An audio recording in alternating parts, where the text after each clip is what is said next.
Bom dia, pessoal. Estamos de volta aqui nessa última aula da nossa recuperação para a R, né? Lembrando que a R vai ser na dia 8, né? Logo depois do feriado, 7h20 da manhã, tá bom, pessoal? Então, dando continuidade a nossos assuntos, nós vamos falar sobre letra de música e história em quadrinhos, tá bom, pessoal? Lembrando também que nós tratamos aqui outros assuntos, né, em relação ao nosso trimestre, na parte gramatical, principalmente a questão dos pronomes e artigos, né? Então, vamos rever aqui letra de música e história em quadrinhos, tá bom? Então, aqui, letra de música. As características da letra de música, elas se igualam, né? São parecidas com a dos poemas, não é? Então, nós precisamos entender isso e olhar a letra de música no foco dos poemas, né? Aquela questão da estrutura, né? De versos e estrofes, a questão do eu lírico, né? A pessoa que está falando na música, né? No caso é a mesma estrutura, né? As músicas têm estrofes, ela tem os versos, tem o eu lírico, tem aquilo que envolve o eu lírico, né? Então, assim, é um dos gêneros mais absorvidos atualmente, né? Em todos os níveis, em todas as idades, sempre vai envolver música. Então, assim, sempre tem uma música que a gente prefere, aquela que está na moda. Então, assim, sempre vai haver, né? Então, elas carregam mensagens variadas, utilizam vários contextos e também ela é usada para vários objetivos, muitos objetivos. Então, assim, nós precisamos entender isso quando nós vemos uma música, né? Então, elas estabelecem um senso comum. O que é um senso comum? Ela busca uma unidade, assim, de entendimento, né? Porque ela tem um objetivo, né? E consolidam novos valores. Então, assim, nelas estão inseridos valores. Então, é importante termos um senso crítico sobre os assuntos que são tratados também nas músicas, né? Porque não podemos esquecer que ela também tem um lado comercial, né? As pessoas escrevem música, né, por mero prazer, né? Elas querem também ser conhecidas, querem alcançar fama, então sucesso, né? Então elas colocam, né, muitas coisas para chamar a atenção das pessoas, né? E muitas vezes ela não tem assim uma estrutura assim compatível assim com aquilo que é a realidade, né? Então nós temos que estar atentos a isso. Então o senso crítico é isso.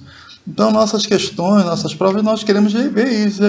Você alcance esse senso crítico daquilo que você está lendo, que você está ouvindo, né, nas músicas, né? Então, assim, observando quais as mensagens, né, que elas trazem. Bom, outra coisa, que existe a presença constante de figuras de linguagem. As músicas, assim como os poemas, trazem figuras de linguagem, onomatopeias, rimas e poesia. Então a gente vai lembrar novamente sobre isso, né? Em relação aos poemas. As figuras de linguagem, pessoal, elas são são expressões, né, que não tratam o que é a realidade. Elas usam, né, a nossa língua, trazendo termos que são conhecidos nossos, mas não são do uso natural das coisas, né? Que são das palavras que estão sendo empregadas, né? Então, a onomatopeia são aqueles sons, né, que que representam coisas, sons que nós ouvimos no dia a dia, né? As rimas, elas trazem aquela musicalidade necessária, não é? Nos poemas que nós vimos, né? Então, a música principalmente, né? Além dos instrumentos musicais, a rima vai ajudar a fazer a sonoridade das músicas, né? Então, elas têm esse propósito, trazer a sonoridade, a rima, né, na música. A sonoridade, a música, além dos instrumentos. Então, o autor ele procura fazer isso, né, para poder trazer aquele som que ele deseja, que é a musicalidade. Então, vai facilitar, tá bom? Então, lembrando, figuras de linguagem, eu tenho que ser capaz de interpretar as figuras de linguagem que eu vou observar nas letras de música, as onomatopeias, o que elas representam, as rimas, que efeito que ela trouxe no meu entendimento, elas facilitam no meu entendimento das músicas, tá? Então é isso. Então eu trouxe aqui um exemplo, pessoal, uma música, o nome dela é Peixes, de Mariana Aidar. Então aqui, ó, eu trouxe aqui algumas estrofes, alguns versos dessa música. Lembrando aqui, olha, que cada linha é um verso e esse conjunto de linhas ela forma uma estrofe, tá? Então aqui eu tenho duas estrofes, tá? Eu coloquei ali reticência no meio, que foi a parte que foi tirada ali que eu não coloquei, tá? Então aqui, duas estrofes. Aqui diz: peixes são iguais a pássaros, só que cantam sem ruído, som que não vai ser ouvido. Percebe aqui? Então ela faz aqui uma comparação, né, dos peixes como os pássaros. Só que aqui, olha, nós vimos na figura de linguagem, né, que ela faz uma comparação implícita. Ela não fala que os peixes são pássaros. Ela fala que eles são iguais a pássaros. Então ela afirmou. Então isso é uma metáfora, tá bom? Aí diz que eles cantam sem ruído. Então você percebe aqui a visão que ela quis mostrar, não é? Que eles estão ali mexendo a boca no aquário e só que não tem som, não é? Então assim, essa visão é que você precisa ter, né? Quando você lê uma música, você lê um poema. Olha, eles ficam voando no aquário e mexem a boca, né? Aí eles parecem que estão falando, só que não tem som, né? Tá bom? E aqui a metáfora, ela veio para dar esse entendimento que eles estão voando como pássaros, né? E lembrando que a metáfora, ela é uma comparação implícita, não está claro, mas ela afirma que os peixes são iguais aos pássaros, tá? É metáfora. Mas na outra estrofe, ela fala diferente. Olha, nós vivemos como peixes, com a voz que nós calamos, com essa paz que não achamos. Olha aqui. Aí aqui ele já está comparando o quê? Nós, seres humanos, com os peixes, né?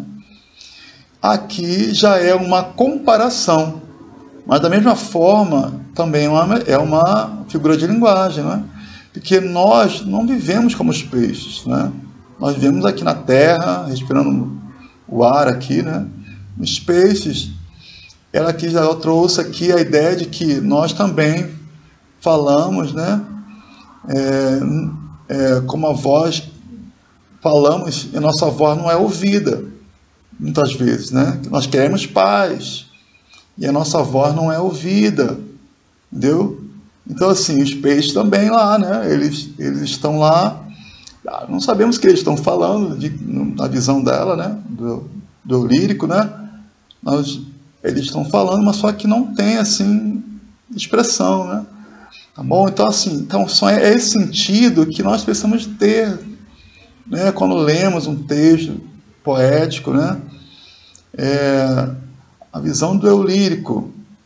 Então veja bem, olha, Na primeira estrofe, nós vimos aqui uma metáfora, que ela afirmou que os peixes são iguais a pássaros. Na segunda estrofe, ela diz que nós vivemos como peixes. Então, é uma comparação, né? Tá bom? Aqui, olha. Aí continua a música, né? Todas as iscas que mordemos, os anzóis atravessados, nossos gritos abafados. Entendeu? Então, assim, iscas que mordemos, os peixes mordem as iscas. Não é? Então, como estamos sendo comparados com eles, né? Muitas iscas também são jogadas para nós, seres humanos, né? E muitos deles nós pegamos também, né? Nós mordemos, né? Olha só que interessante, né? Então, assim, ela quis dizer isso, que nós também mordemos iscas, mas só que nós temos que... É uma crítica, não é? Nós podemos observar aquilo que é lançado para nós e rejeitar ou não, assim como os peixes, né? Nossos gritos abafados, as dores que nós temos no nosso dia a dia, né? Aí nessa última estrofe, né? Olha só, aí coloca tudo junto aqui, ó. Peixes, pássaros, pessoas, nos aquários, nas gaiolas, pelas salas e sacadas, afogados no destino de morrer como decoração das casas. Olha só que interessante. Porque os peixes, e os pássaros, né? São animais ornamentais, muitas vezes ornamentais, né? Servem para decoração, não é? Então nós também somos muitas vezes personagens de coisas que as pessoas não estão interessadas muito, não é? Mas nós temos sim algo a dizer, né? Então, assim, temos gritos abafados, anzóis atravessados, bom? Mas nós falamos, expressamos, quem sabe alguém ouve, né? Então, assim, e essas são as expressões, são isso que os poetas usam. O eu lírico está aqui falando. Quantas vezes? Eu, por exemplo, gosto muito de escrever assim. Estou parado, escrevo ali um poema, escrevo um verso, escrevo, né? Nas redes sociais também nós colocamos. Então, assim, nós temos as nossas expressões, né? Quem vai ouvir? Né?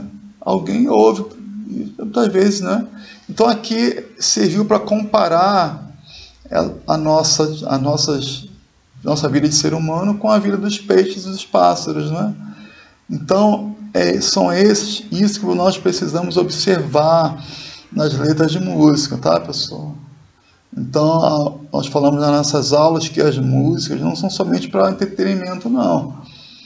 Entretenimento, né? Elas são também expressões críticas, nós temos que estar atentos a isso, tá bom? Então, assim, as músicas, a facilidade que elas têm, né? De expressar isso através do ritmo, do som, dos instrumentos musicais. Eles vão servir para facilitar aquele entendimento, né? A facilitar o envolvimento do ouvinte. Então, assim, o ritmo e o som, os poemas são importantes por isso também, nos poemas e nas músicas, tá? Então, não devem ser assimiladas sem a compreensão crítica, pessoal. As músicas têm isso. Nós precisamos ter uma compreensão crítica, um posicionamento.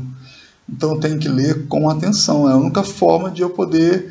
Essa música aqui, por exemplo, né, eu conheci há pouco tempo, conheci praticamente ontem, né? E eu tive que fazer essa compreensão crítica. Não vi em lugar nenhum. Eu mesmo fiz.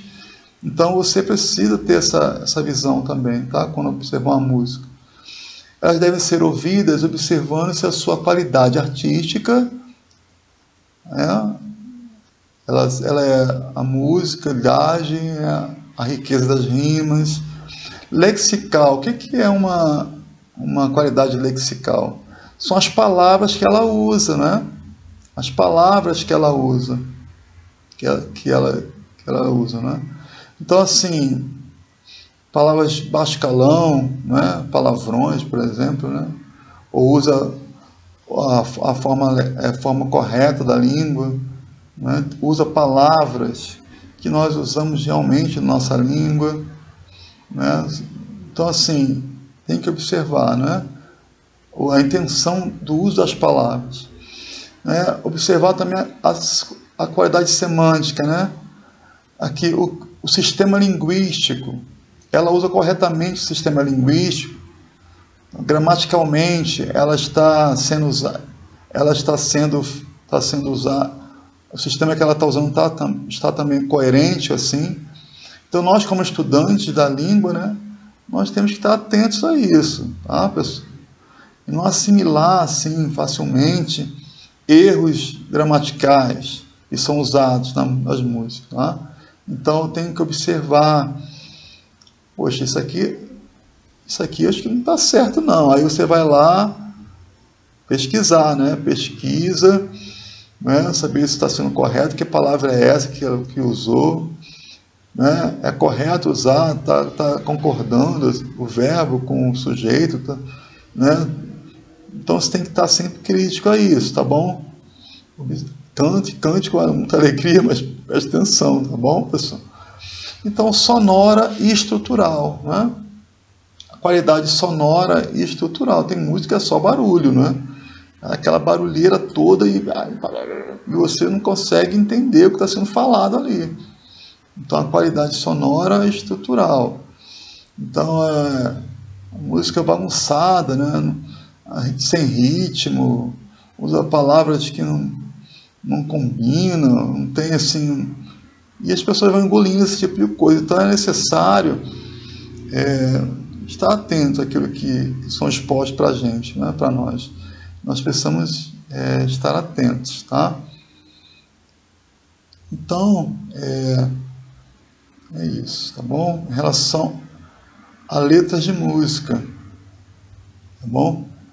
Em relação a histórias em quadrinhos, pessoal, nós vamos ver aqui também que a história em quadrinho é um gênero especial também, né? Na infância, as crianças e adolescentes gostam muito, né? De história em quadrinho, porque é de fácil compreensão, de fácil entendimento, fácil leitura, né? Então nós gostamos muito, né? História em quadrinho. Mas também tem os recursos que os autores usam, né? Então vai usar palavras e figuras, a expressão não verbal e a expressão verbal. Então, assim, eu tenho que fazer essa leitura completa. Então, vamos ver aqui, olha, que elas têm que a história em quadrinhos tem. Nós vamos ver o que? As onomatopeias. Onomatopeias, elas são sons, né?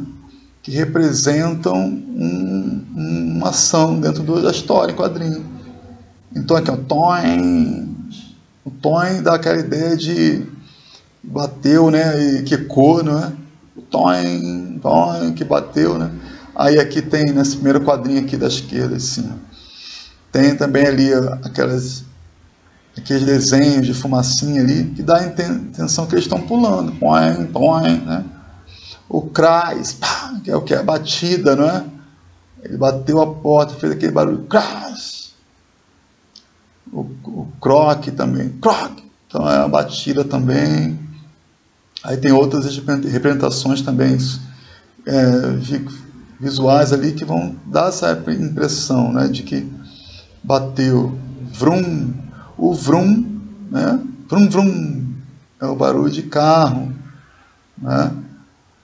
Aqui, splash, splash, splash, é aquele também som de ar líquido, né? Aquele líquido caindo, né? Splash.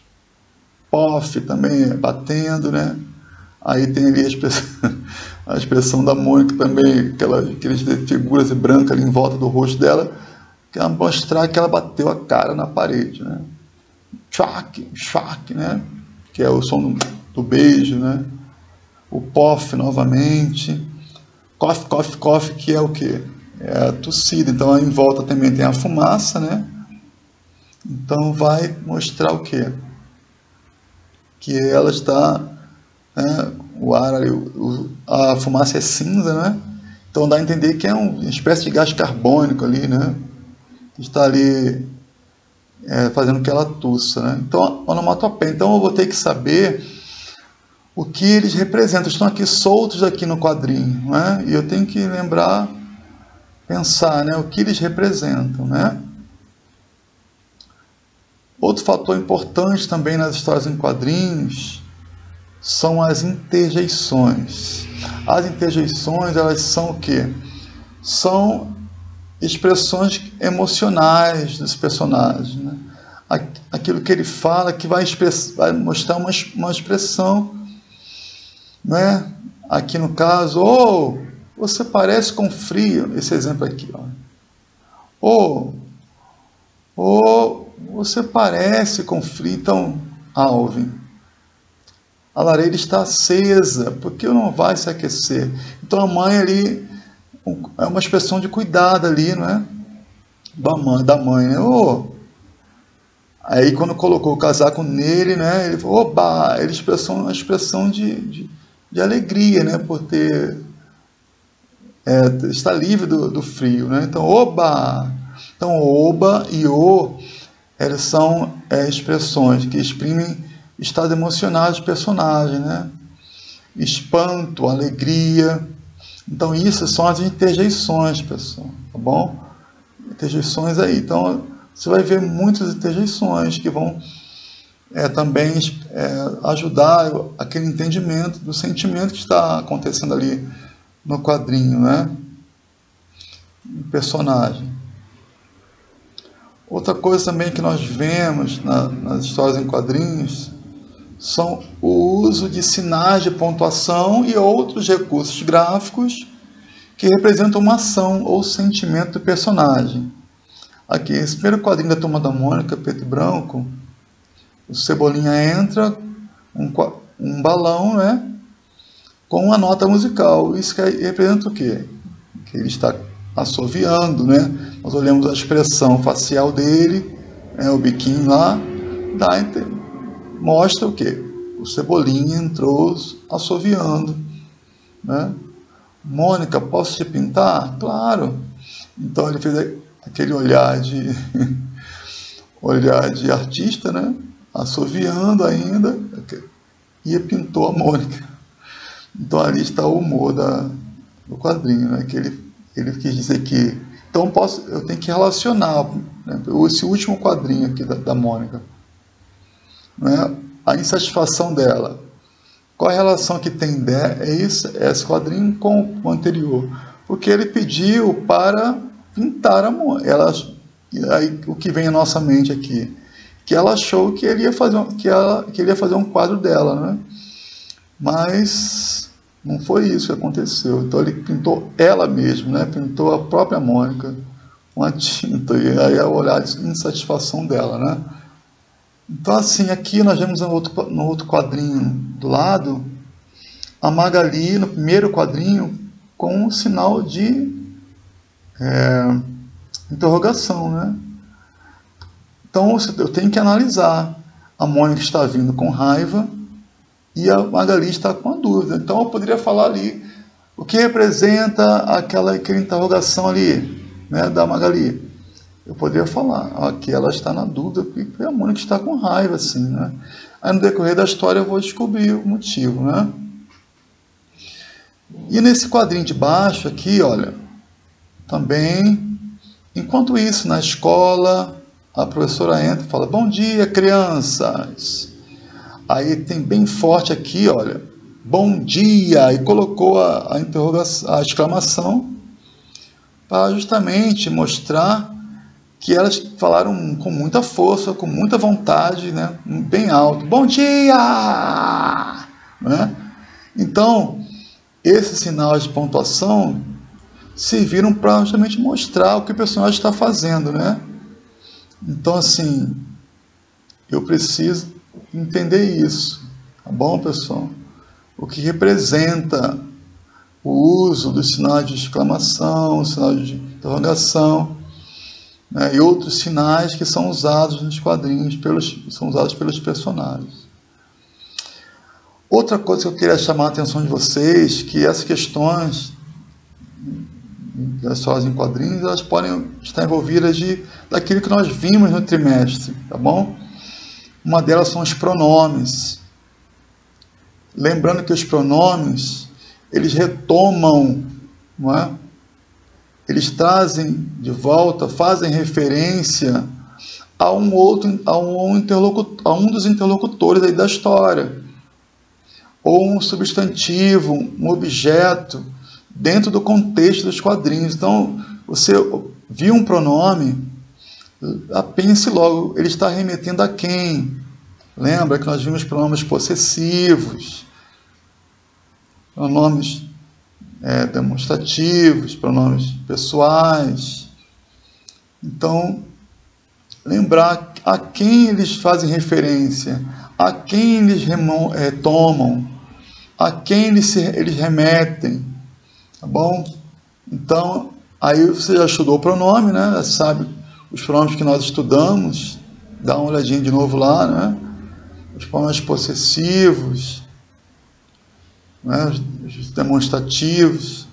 Então, assim, lembrar a quem eles fazem referência, tá bom, pessoal? A quem eles estão falando, representando, tá bom? Qual o interlocutor que ele quis retomar, e qual o substantivo ou um objeto dentro do contexto ali que ele está retomando, tá, pessoal? Então, tem que estar atento a isso também nas histórias em quadrinhos, né? Você lê a história, você tem lá um pronome que retomou algo anterior, tá bom?